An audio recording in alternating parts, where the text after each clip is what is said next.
Hello, everyone, and thank you so much for joining us this afternoon. My name is Nina Holatova, and I am a lawyer and program coordinator at the Community Legal Education Association, also known as CLEA. For those of you who aren't familiar with what we do at CLEA, we are a not-for-profit charitable organization, and our mission statement is unknown rights are not rights at all.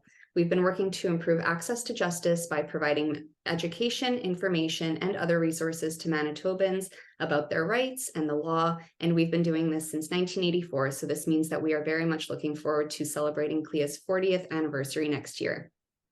We offer webinars every spring and fall on a variety of topics, and today's topic is wills, powers of attorney, and healthcare directives. Just a couple of pieces of housekeeping. Today's presentation is being offered in webinar format, which means everyone is muted and cameras are off by default. We will have a dedicated time for some questions at the end, but feel free to submit your questions during the course of the presentation by using the Q&A function. If you do have a more specific question that pertains to your particular legal situation, I encourage you to reach out to CLEA's law phone-in program to speak with one of our lawyers for free. With that being said, I would now like to introduce our presenter, Kendra Dion. Kendra was called to the Law Society of Ontario in 2016 and the Law Society of Manitoba in 2022. She grew up in rural Nova Scotia and is Métis. As an avid entrepreneur, Kendra studied entrepreneurship in her undergraduate studies, and her solo practice law firm, KLD Law, is her third business she's owned. Through KLD Law, Kendra strives to offer an empathetic approach to wills and estate planning in both Manitoba and Ontario. In addition to wills and estate planning, she also offers a variety of legal services in Indigenous law. So we are so pleased to have her here today, and without any further ado, I will pass it over to Kendra. Thank you, Nina. And before we get started today, I myself am located here in Winnipeg, and so want to take a moment to acknowledge that I'm here today on the lands of the Anishinaabe, Cree, Oji-Cree, Dakota, Lakota, and Dene's people, as well as the homeland of the Métis Nation. We respect the treaties that were made on these territories and acknowledge the harms and mistakes that have been made in the past, and we dedicate ourselves to moving forward to the partnership with Indigenous communities in the spirit of reconciliation and collaboration. And so I'm here today to talk to you about estate planning and estate planning documents. I've tried my best to leave some time for questions at the end, like Nina had said, and hopefully I can give you guys some interesting insight into the estate planning process. So first off, what is a will? Well, a will is a written document, and I've often heard to it being referred to as a very selfless act because it's your last act in the world, and it allows you to control the distribution of your property. So before we get into things, there's some common words that are often used with wills and estates. And with wills, you have the testator. That's the person that writes the will. And in my own practice, I tend to use gender neutral terms, but you would also hear testatrix in the past for female. Beneficiary is the person who's receiving the gifts. And you can have as many of those as you want in your will, and you can set things out as specifically as you'd like. Your executor, which I'll get into a bit more in detail in a bit, is the person who's in charge of your will and administrating your estate. And your executor is the person that you trust to take care of things afterwards. Now, a trust is any gift that you start by saying, I would like to leave this to so-and-so, but. And basically, a trust is a conditional gift. And so that can be for minors, or also if you have a spendthrift child who may not spend the money wisely. And it can be used in a lot of different situations. Now, for today, we're going to talk about testamentary trusts. These are trusts that are in wills, but there's also a lot of different types of trusts that can be established outside of wills and estate planning. Now, a trustee is the person who manages that trust.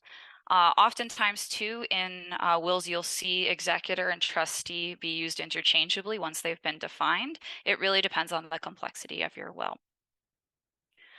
So why should we have a will? And that's because it makes your wishes known and gives you the control to make sure that your property is distributed the way that you want.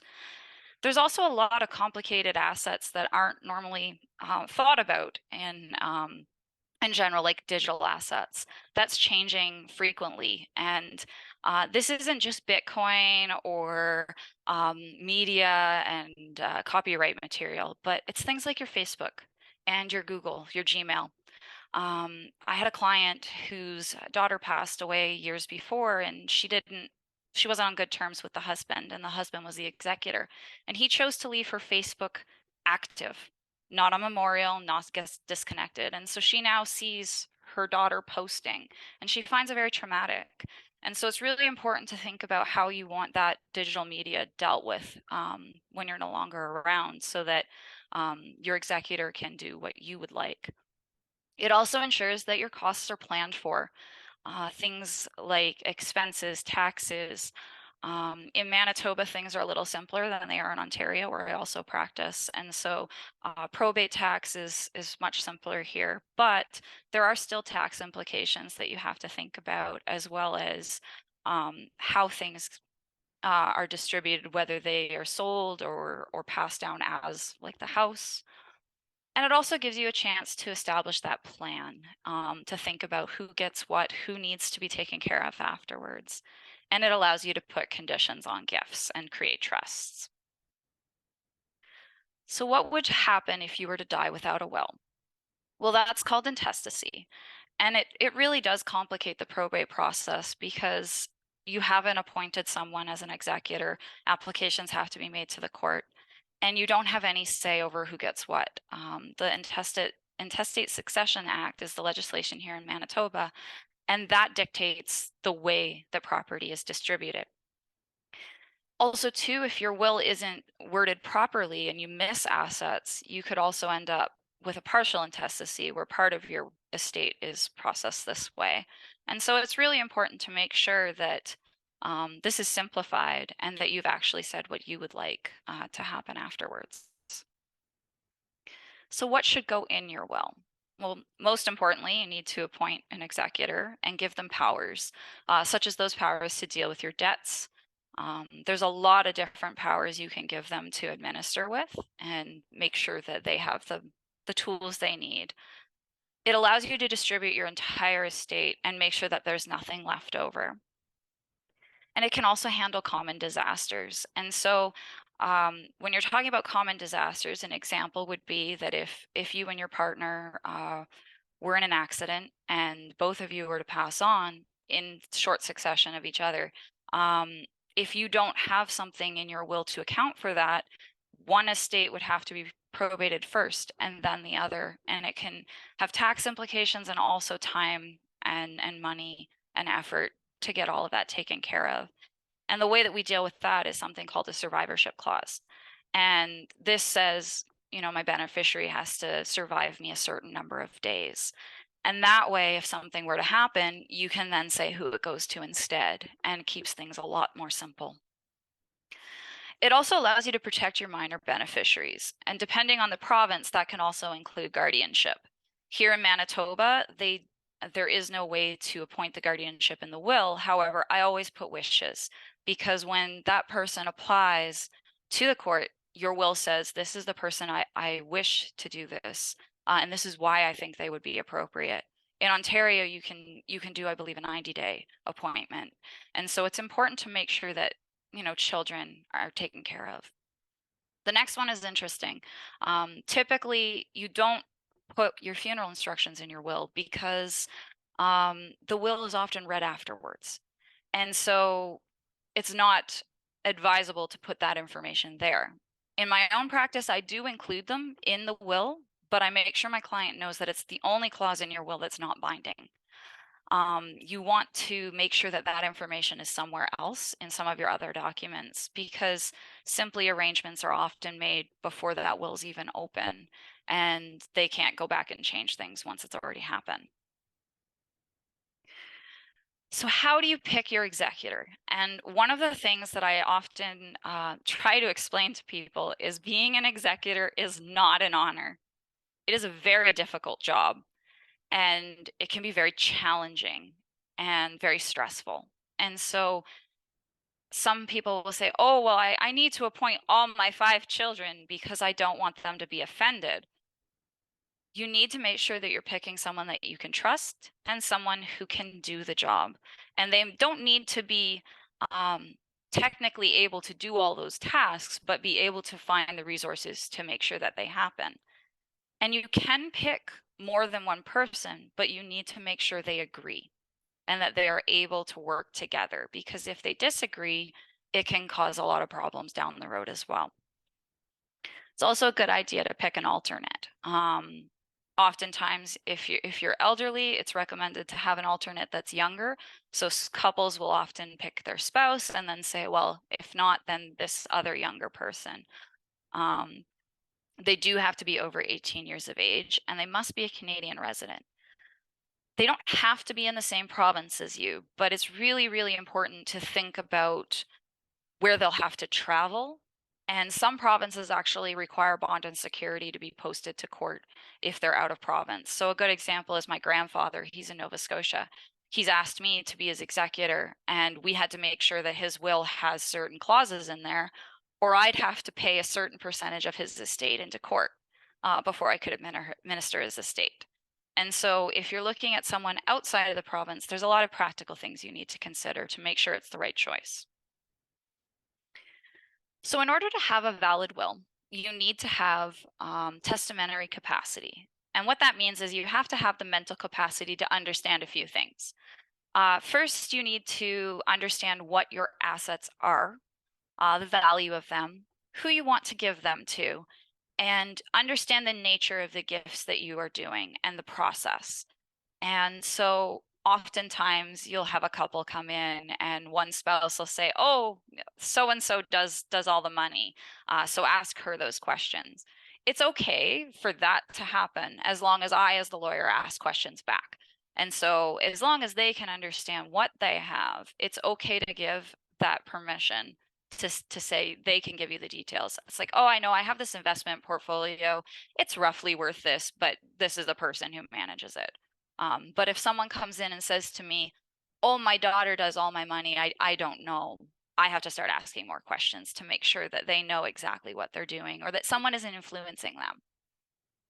In order to make a will, you generally have to be 18 years of age. There are some exceptions with regards to marriage if you're under 18, but generally speaking, 18 years of age.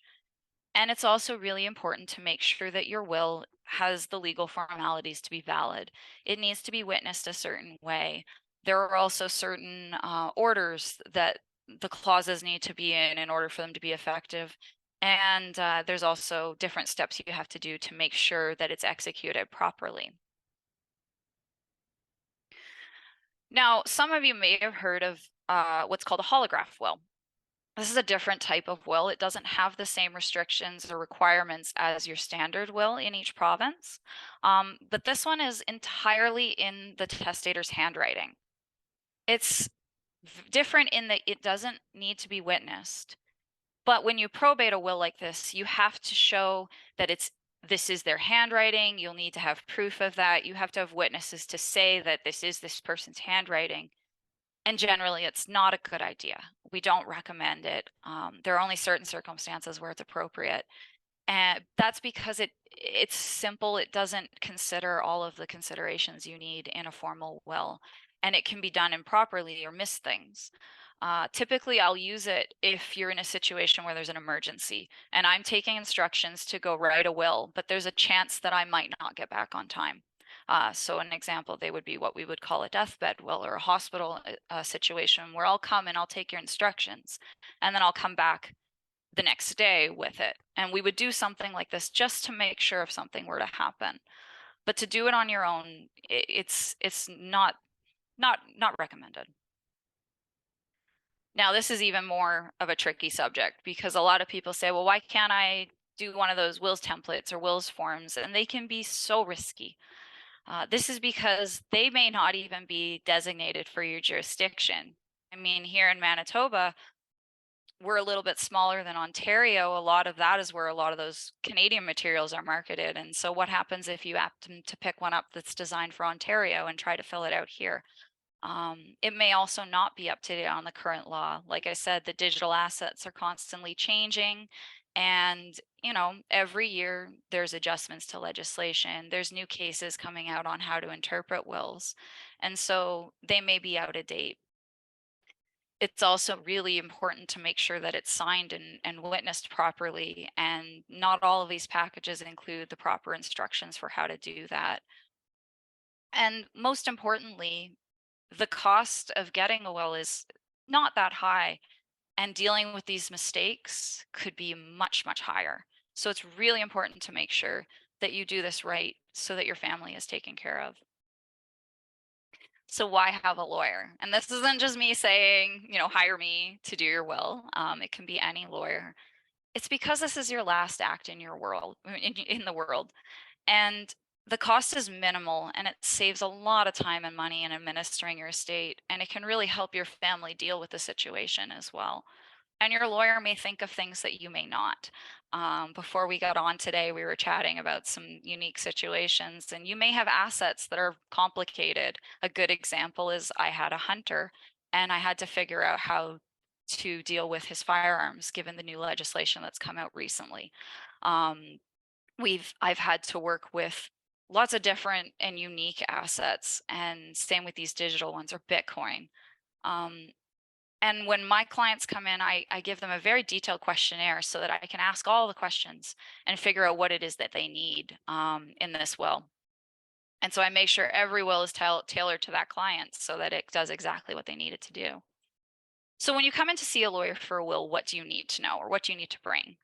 As I said, a lot of lawyers have questionnaires. I either will have you complete it beforehand, or I'll come with you and I'll do it together. It depends on the client and their comfort level with going through this stuff. But I ask a lot of questions. You need to make sure that you have a government issued photo ID so that I can verify who you are. Need to make sure that you are indeed who you say you are. And it's important to bring supporting documents to show if you had any previous wills, insurance policies, pensions, bank accounts, RSPs. It's also important if you have a marriage or separation agreement to bring that in too, because sometimes you can agree to certain things that have to happen in your will. And so we need to make sure that those are in there too. It's just important to bring all the information on your assets. And while I ask a lot of questions about your bank accounts and investments, not all that information ends up in the end result, but it allows me to see what you have. And so if you say, I want to leave the house to Jane and the leftover money to Joe, it's my job to look at those and see if that's equal, because money comes out of the accounts first before the house. And so you might think you're leaving the same thing to your two children, when in fact Joe would get a lot less because all the taxes and other fees would come out before he gets an amount. Now, if you tell me, oh, Joe is actually quite well off and he really wants my antique collection of widgets, and so I want to leave the house to Jane so that she's taken care of, and he's already like, this is the thing that he really cares about, so we'll leave him a small gift afterwards. That's the job of the lawyer, to get in there and really figure out what it is that you'd like with your wishes. So will storage is also really important. Once you have it and once it's done, some lawyers will store wills. I personally don't, because I work from a home office as opposed to an actual storefront office. So I give the wills back to the clients. It's important that you keep that original safe. Even though I keep copies, you can't use that for probate. You have to have that original. And so it's really important to make sure that your executor knows where to find it. Keeping it in a secure, waterproof, fireproof location is great. It's also really important to be careful with safety deposit boxes, because that is a very safe place. But in some circumstances, depending on the bank, it might be too safe, because some banks will actually require the document to get into the box. And so it's important to think about that when you're looking at where you're going to store the wills. So that that person can actually get in. And so it's very important to check with your own bank what their requirements are for someone to get into that box, because the last thing you need is the one document they need being locked up and too safe. Now, if you want to change your will, it's really important not to mark on your original because destruction revokes it. And this is the same thing if you're storing your will in a not secure place and it gets destroyed, it's gone. And so if you want to make changes, you can either make notes on a separate piece of paper or photocopy it, but do not mark on that original because it could impact its validity. And you don't want to be in a situation where you're waiting for the new one, but you've damaged that old one and destroyed it. If you're making changes to an existing will, you can use something called a codicil, or you can create a brand new one and then just revoke all your old ones. Now, codicil depends on the situation. Personally, I won't do a codicil for someone unless I've written the will myself, because I'm responsible for making sure that it's accurate and complete. And so it's easier to start from scratch. But if you've already had one done for me, then it might be as simple as, oh, I just want to change the executor, or easy things like that. It's also really important to review your will and your estate documents every couple of years, or if your circumstances change. In this province, marriage revokes a will unless you have certain clauses in there about it. And there's other circumstances, like if you're having a baby, or if your children are turning 18, or you've purchased a house, or you've got a new asset, or things in your situation have changed. It's a good idea to take a look and just check it over every couple of years to make sure it is really what you wanted, and get it updated if it needs to change. So the other thing too, once you've got, yeah, go ahead. Just interrupt. We have a quick question here. Somebody is asking, what happens if somebody dies intestate and they don't have a will? What happens with the property? Yeah, I think I skimmed past that a little quickly. So if you don't have a will, the Intestate Succession Act, that shows how you administer it, and it shows the breakdown of it. And so there's a process for appointing the administrator for the estate, and also a breakdown. And so it really depends on what you have in terms of relatives. And so if you've got a spouse, if you've got children, there's a formula that has to be followed. And so you really want to make sure that you distribute things the way you want, as opposed to this. Now, a lot of people will also say, oh, if I die without a will, the government gets all my money.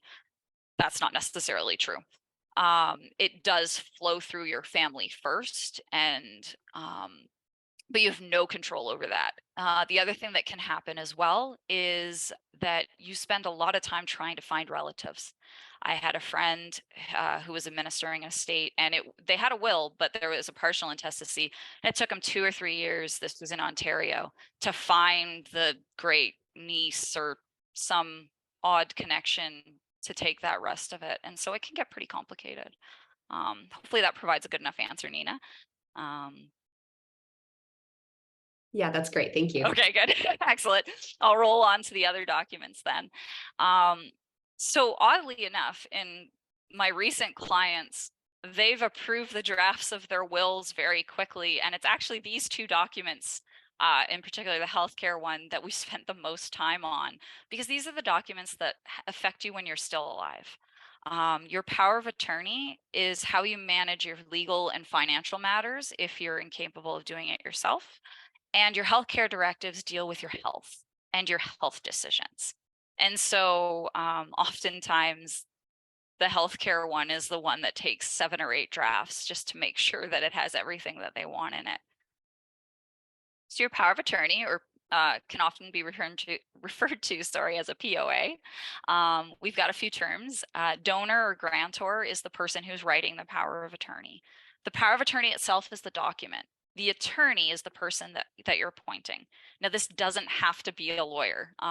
It's just the term for the person you're appointing to take care of your assets. And there are all kinds of different types of powers of attorney. The main 4 that we typically run into are a specific one. And so a specific power of attorney depends on the powers that you're conferring. And in my own practice, I'm in the process of making a specific one for my law practice because my spouse is not a lawyer. So he can't manage my trust accounts if something happens to me. So I have to appoint another lawyer specifically to do that if something were to happen to me. Now, a general power of attorney covers all of your assets. And unless you have certain clauses in there, it generally ends if you're incapable. How you fix that is with an enduring power of attorney. So you could have a general enduring or a specific enduring power of attorney that has the clauses in it to survive incapacity. So it's just one document that keeps going if you're no longer capable. And a springing one has a trigger. And some people will appoint the power of attorney and it's there and it's active. Others will be like, I would like this to come into effect if I'm incapable. We have different clauses that I use. For instance, that 2 doctors certify that you're incapable of managing your finances, other different triggers. In my own case, I have an interesting one because my spouse is also dual citizen.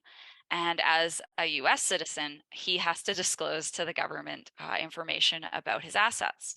If he were just acting as my general and enduring power of attorney, he would have to disclose all of my assets to the US government. So instead, we have a trigger in mine so that he does not have to disclose that information unless, circumstances arise that he's taking care of my assets. And so it's really important to think about how you want this document to work. Another good example is you're still fully capable of managing your money, but you would like one of your children to help you with banking. Or you're having someone handle an asset purchase or transaction for your business. Those are different types of powers of attorney that you could have.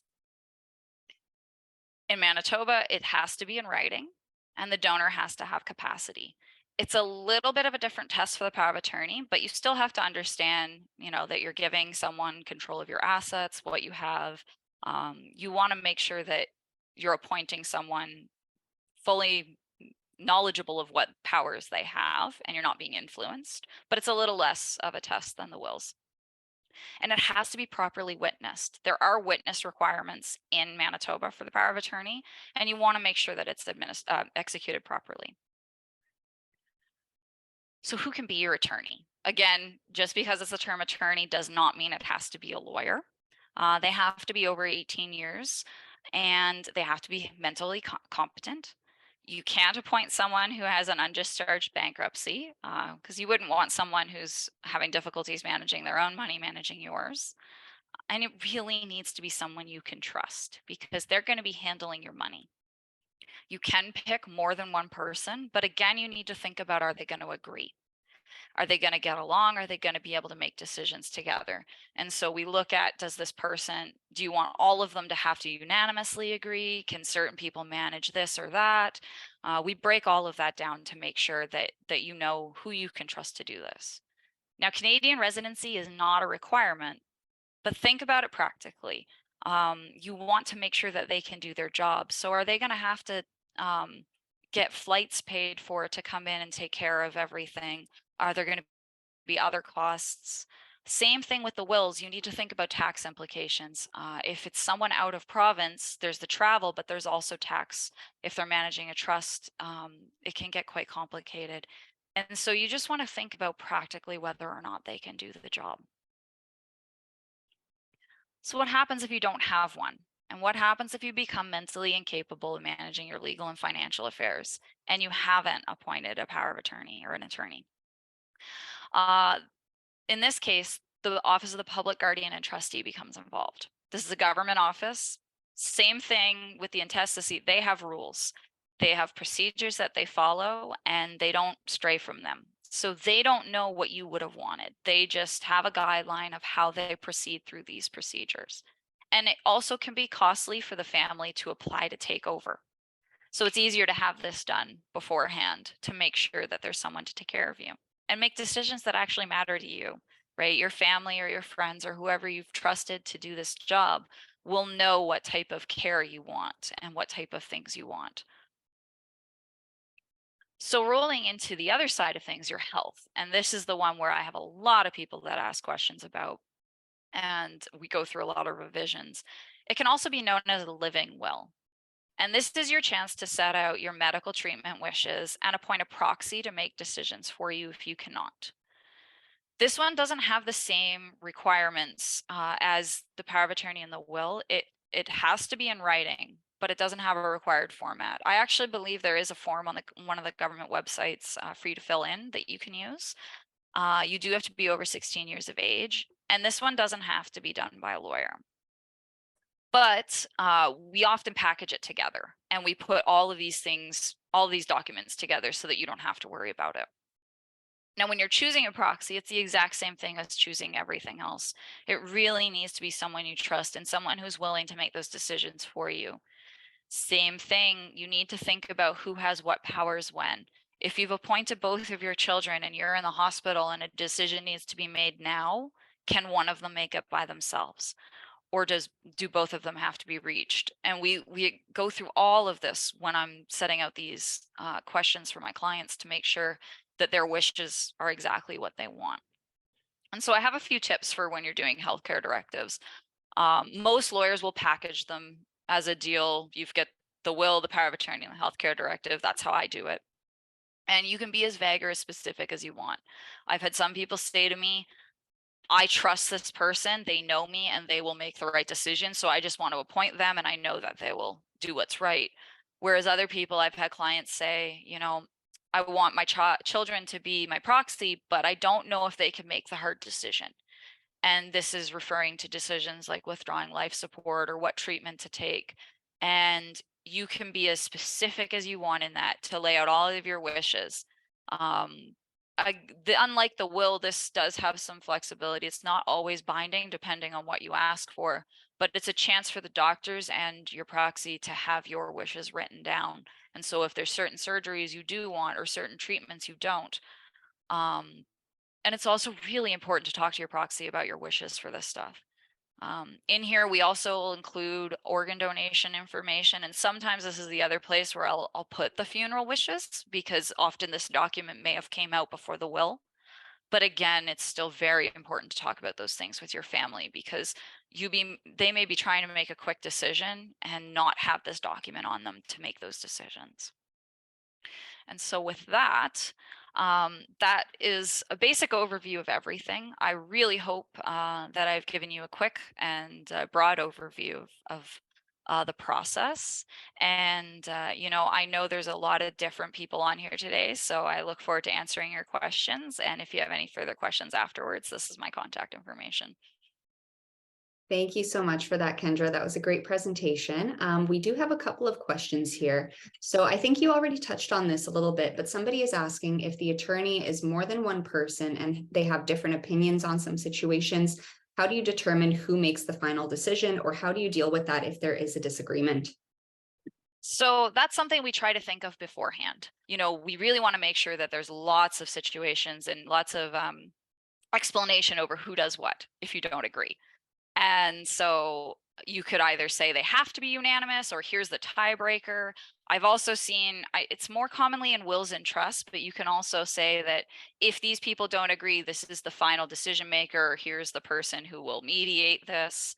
And so we can, if there's any chance of disagreement, we can really sit down and hash this out before it even gets there. That way you don't have family feuds and fights. Okay, another question that I have here is, if you have a will, can you indicate in that will who is going to be guardian of your children if you die, or who will otherwise take care of your children?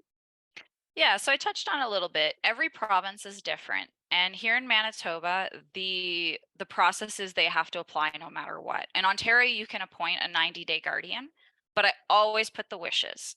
That's what we're trained to do, is just include that in there. So I'll say, it is my wish that well, often if both parents are in the picture and one passes away, it will go to the other first. But after that, if there is no parent left, I'll put, it is my wish for the child's grandmother, because they've been taking care of them every day after school, and it would be less disruption for the child to go here. Or I pick this person because they've helped take care of, and you can establish that relationship. There's nothing in there that says you can't put those words in there and those wishes. And if somebody is appointed as an attorney or as the executor of a will, are they ever entitled to be paid for their services when they're doing that? That is a great question, and something I totally forgot to touch on in the presentation. You have control over how you do that when you're drafting. And so generally speaking, if you say no compensation, it can be challenged. There are minimum compensation rules in the law in both power of attorney and executor. So it's a good idea to say something about compensation. Some people will say, you know, I want to lay it out this way. Others will say, I defer to what the regular amount or the average is in the legislation, because as it changes, sometimes those amounts change. Most importantly, you want to make sure that they can be covered for out-of-pocket expenses, and then some other percentage or value to compensate them from their time. And then, you know, that also goes into the appointing someone out of province. If they have to fly, if they have to stay in hotels and try to deal with your assets, you want to make sure that those costs are covered, or they know before they get into doing their job that they're going to have to deal with those expenses. Okay, another question we have, if someone has a will and said will does not include his spouse, is that will valid? There's no marriage agreement before marriage and they have been married for many years. They do not have kids together, but she has been taking care of the house all the time and she depends economically on him. Yeah, so this ties into a lot with that capacity or the influence and different reasons you can challenge a will, and dependency is one. It really depends on the province and the rules as to what you're allowed to do. But if someone is financially dependent, like a spouse or a child, and they've been left out with no explanation and no consideration, there's definitely grounds to challenge. In any of those situations, you want to make sure to consult with an estate administration lawyer to make sure that you know what your rights are. Okay, somebody else asks, should the executor be someone separate from the beneficiaries to keep things neutral? It depends. It's a good idea. It's actually a very good idea to keep that neutral, but you very often see people say, I appoint my spouse and I leave everything to my spouse. And so it really depends on the situation. Um, a good example is when you're dealing with a multiple marriage family and you've got divorce and you've got children from other marriages and things do get complicated. That's when I won't represent both of the couple in preparing a will like that, because there's a lot of independent legal advice that's needed to make sure that there is that lack of bias. But generally, if it's a simple situation, it's usually spouse or children or something like that. It is important though to make sure that if you're older, that you have someone that's a bit younger than you as at least an alternate as a backup. Okay, I see that somebody here has a hand raised.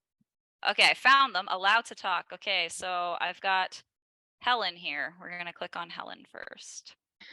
My question was, I had been doing a little bit of research and came across that if you have a husband and wife, they're used to, I mean, they still have what's considered joint wills. Would it be, is it, I was told that it was smarter to have two separate wills than it would be to do joint wills these days. Yeah, so that I believe you're referring to like the sweetheart will, and there's the terminology varies across the province. So sometimes you'd have a mirror will or a I can't think off the top of my head the other word, but one of them is a will where you're contracted to say the same thing. The other is that you just have wills that are very similar. The training now is generally to avoid those contracted ones, because that would mean that even after one of the spouses dies, you have to keep everything the same. So when I'm working with a couple, what I'll do is say, you know, if either of you come back to me and say you want to change your will, I've represented both of you. So unless I have consent, I can't change it, but you are still allowed to change your will. I think I hope I've explained that clearly enough. But yeah, the practice is to try, like, they are separate, but they can say the same things, but knowing that that retainer means that I can't represent one of you alone later. I can only work with both of you. So somebody is asking, in the case of no will, when would the public guardian and trustee fees apply? Is it in all cases or only if there's no administrator found? I will let you know that I'm more up to date on how the process works in Ontario. And because I do mostly planning and not as much on, like, I haven't gotten into the administration stuff here. I'd have to look into that, but suffice to say that the fees start kicking in as you're doing different applications and different processes. And with the power of attorney as well, I was reviewing that beforehand, that you do have to do an application to take over control from the power of attorney from the PGT. Okay, we have another question here in the Q&A. Somebody is asking, what happens if there's a trust for a child and then they are placed in the child welfare system? What happens to it? That is an interesting question and not something I've run into yet. I think there would be a lot of factors that would need to be worked out as to who that trustee is managing that and working with the system. I'm not sure if that would be, so I don't know what it would be here in Ontario, but here in Manitoba, but in Ontario, I believe they actually have an office of the child's lawyer that works inside with the PGT. I'm not sure, Nina, if you know that one. No, this isn't something that I've encountered either, but I think what you're saying is spot on, that it would take a little bit of work to figure out who that trustee is going to be, how that's going to work, you know, if there are foster parents or guardian, if they're involved, and, you know, just where the money is going. So probably a lot of planning would be involved there. And of course, working with the CFS agency. Yeah, and making sure that that money's protected too, so that you don't have random people managing that money as well. That may even be a situation where you want to use like an outside or professional trustee as opposed to a family member. Thank you. Okay, I have one more question here. I'm just wondering if you can briefly speak to capacity and how that might be assessed for maybe somebody who is already in a hospital. Maybe, you know, there's a bit of a decline. At what point are they no longer able to make a will, or how do they figure that out? Yeah, so actually we talked a lot about this in a course I took in December, and there's a relatively new book out. So I know there are a few lawyers on. If you want to email me afterwards, I can send you that info too. In the course, we talked a lot about how you assess that capacity, and it really depends. I mean, if I'm meeting someone who is an acquaintance and I know them, our first meeting is going to go a lot different than, like you said, if we're in a hospital or I know there's a situation coming up where it's challenging. The other thing that we discussed was when that they need the capacity. And is it the moment where they're giving the instructions or when they're signing the will? And the short answer is it's unclear. But it's our job as lawyers to make sure that we're certain that we've tested the capacity to the best of our ability. And we do, if there's any question, we will still typically do the will, take all those notes, and know that it may come back and we may have to show that and let the court decide if they had that capacity. But generally I ask them simple questions about the news or their family. And if they start telling me, oh yeah, you know, this is my grandchild who goes to this school and does this, and then they tell me, oh, back when I was in the military I did that, and you know, tomorrow I'm going to this appointment, and yesterday I was at I saw this doctor. You've now showed me you can see all of your history, you've got all of your memory, both short term and long term. And so I try to ask, you know, just conversational questions to really get at it. If we're in an emergency situation, you can also sometimes rely on capacity assessments or doctor's assessment. But in the end, a lot of the time, if there's any question, it goes to court after the fact. And so we try to get the will done just in case something happens. But it can be tricky, especially with most provinces now have started to implement different virtual rules with COVID. They're a little harder to work with here in Manitoba than they are in Ontario. But I have to make sure that if I'm doing a video call with a client, they have to show the whole room to make sure they're not being influenced by someone, to make sure that they're alone and that they're not having someone out of camera being like, oh, you better leave this to me, and threatening them, and that their confidential information is protected. So it can be a challenge. I hope that was a long rambly answer, but I hope I covered some stuff. A good answer. And we have one more question here. This is one, I think, Kendra, that you were anticipating. Somebody is asking, how much is the cost in general? So I was talking about this early because it really depends. It depends on what that lawyer specializes in and how complicated your situation is. And so generally what I do in my practice, because that's all I can tell you is what I do, is I will package it together as a flat rate for the 3 documents. I don't do hourly for wills because it often takes me a lot longer than that flat rate amount. on average for everything and tax and stuff, it's around about $1,000 by the time you're all done. However, there are some situations where it's less, and there's some situations where it can be a lot more. Like if I was having another lawyer do my will, for instance, I need my general will. I have to have a will for my trust account in Ontario and a will for my trust account in Manitoba. So we're talking 3 wills, 3 powers of attorney, and then the healthcare directives. And I would not subject that on another another lawyer. And so you really want to look at how detailed you need to get. Do you want someone who's just going to give you a quick template, very simple, or someone who's going to drill down into all your unique assets and make sure that it's tailored for you? Hopefully that's a good one. Yeah, that's a great answer. I don't think we have any other questions coming in here. So I just want to say thank you to you, Kendra, for being here today and for taking the time to answer everybody's questions. It is certainly very, very much appreciated. I also want to say thank you to everybody who attended. There is going to be a brief survey after the webinar. I know I'm sure everybody's tired of filling out the webinar surveys, but it really helps us a lot, not only to improve the quality of programming that we offer in the future, but it is also very, very helpful for our funders so that we can continue to offer these programs for free in the future. So if you have a couple of minutes, I would really appreciate it if you would fill it out. And otherwise, if anybody does have any other questions or needs legal information, I encourage everybody to visit our website. We have a lot of great publications and resources, as well as a list of frequently asked questions on there. And as I mentioned earlier, we also have a law phone and lawyer referral program. You can find all of that information on our website, but anybody can call us and speak to one of our staff lawyers for free and get some free legal information. So that's a great resource. Once again, thank you so much, Kendra, and I hope everybody has a great rest of the afternoon.